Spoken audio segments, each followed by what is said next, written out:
Oke, assalamualaikum warahmatullahi wabarakatuh. Selamat pagi, pagi-pagi buta. Berjumpa kembali dengan Mas Bro Tegal dengan semangat. Mas Bro selalu akan menuntun, selalu akan mengawal sampai RP1 untuk PP.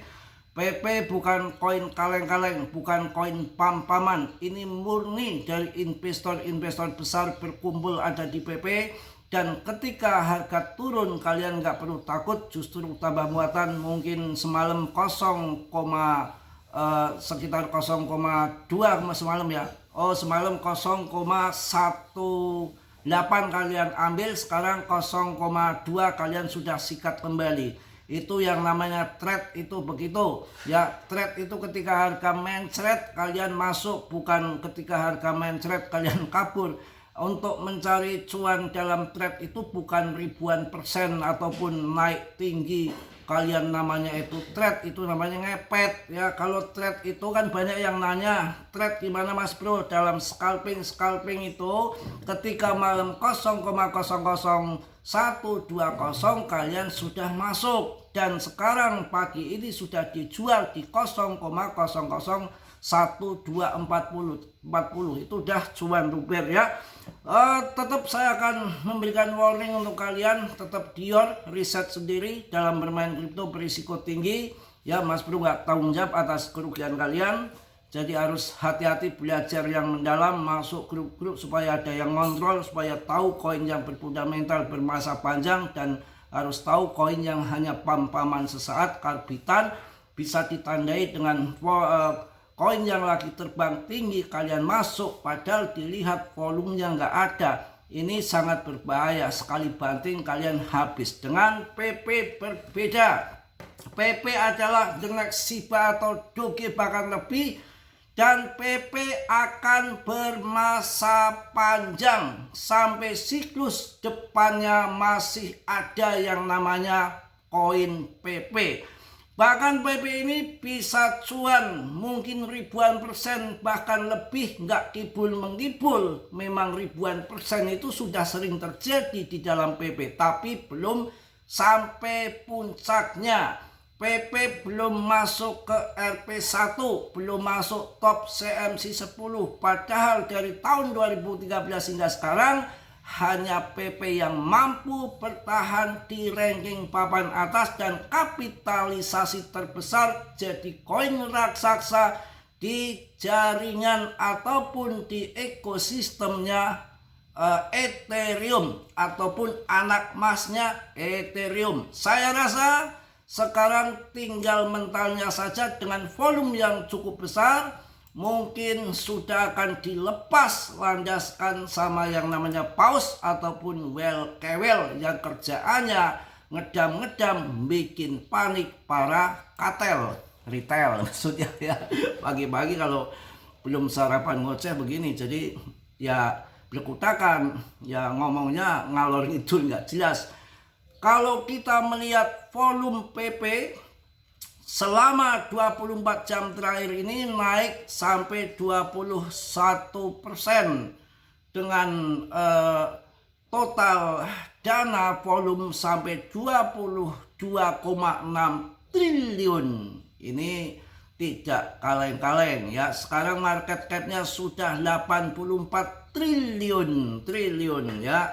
Dengan rankingnya masuk di 28, tidak kemana-mana. Saya rasa akan jadikan kalian cuan. Saya tahu kalian, saya kasih ETH waktu harga murah, kasih koin Chainlink yang masih harga murah, OP yang masih harga murah, kalian nggak mau. Mindset kalian masih berkutakan, yang dilihat harga murahnya ya.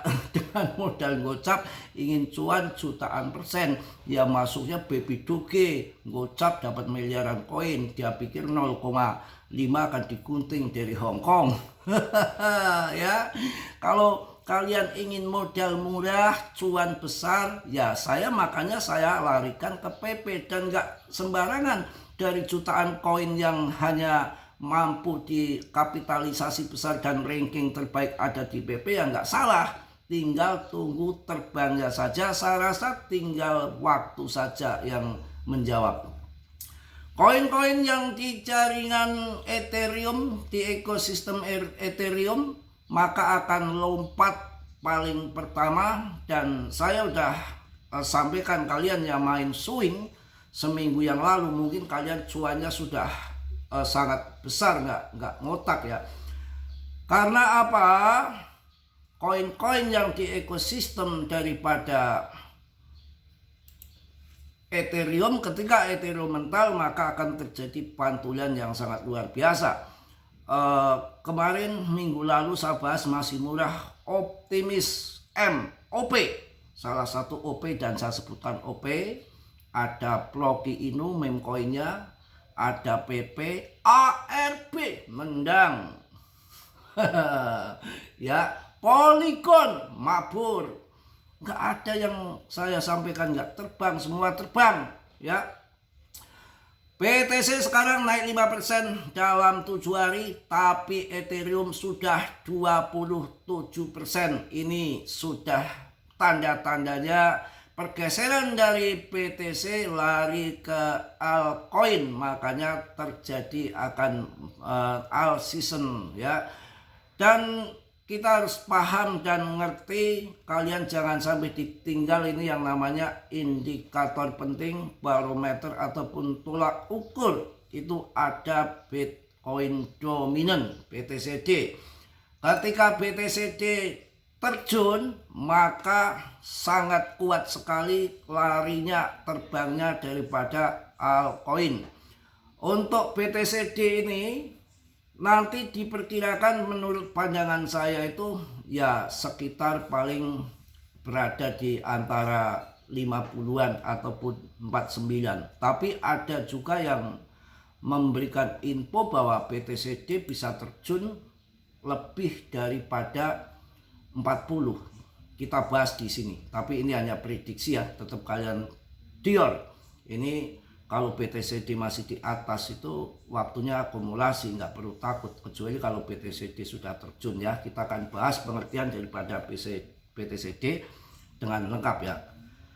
Mohon maaf batuk belum sembuh Mas Bro. Dominasi Bitcoin, persentase total kapitalisasi pasar kripto yang dipegang oleh BTC telah mengikuti evaluasi yang menarik. Setiap siklus menceritakan kisah yang berbeda kawan. Jadi kisahnya berbeda. Tahun 2017 altcoin Wild West pada awal 2017 pada awal 2017 dominasi BTC mencapai 96%. Wah gila, kayak apa, tergencet sekali altcoin. Tetapi anjlok menjadi 35 pada puncak bull run. Mengapa? Ya terjunnya sangat dalam ya. Saat itu altcoin dipandang sebagai pesaing bukan pelengkap, pembunuh Bitcoin. Bermunculan setiap minggu Bitcoin Cash, Bitcoin Gold, Bitcoin Diamond seperti Bitcoin gitu. Masing-masing mengklaim untuk memperbaiki kekurangan yang dirasakan di BTC. Ethereum sendiri menghadapi keretakan internal. Ingat ya, Ethereum klasik itu ya, kita ingat. Kita bahas sejarah di sini.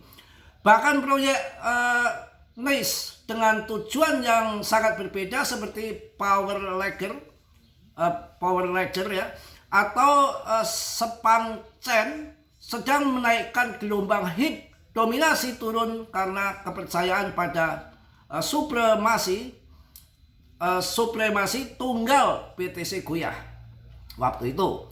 Kemudian tahun 2019 ya, comeback tanpa keyakinan. Setelah musim dingin kripto yang brutal, dominasi BTC bangkit kembali menjadi 72% pada tahun 2019, tetapi tidak pernah merebut kembali kejayaan sebelumnya.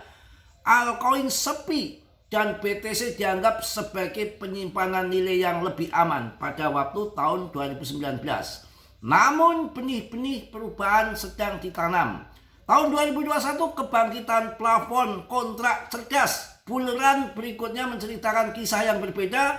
Dominasi BTC turun di bawah 40% lagi, sekitar 39.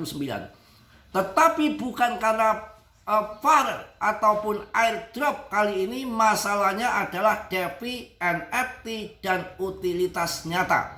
Plafon kontrak cerdas seperti Ethereum, Solana, Avalanche, dan lainnya meledak nilainya bukan dengan bersaing dengan Bitcoin, tetapi dengan membuka ekonomi baru. Bitcoin tidak memiliki jawaban untuk kontrak cerdas ataupun keuangan terdesentralisasi. Tahun 2025 memasuki era integrasi. Sekarang di tahun 2025, ayo kita bahas di sini adopsi teknologi LD di dunia nyata, misalnya integrasi tingkat negara bagian Hedera. Altcoin dengan utilitas di dunia nyata bukan hanya nilai spekulatif. Pemerintah dan perusahaan mengeksplorasi blockchain untuk pembendaraan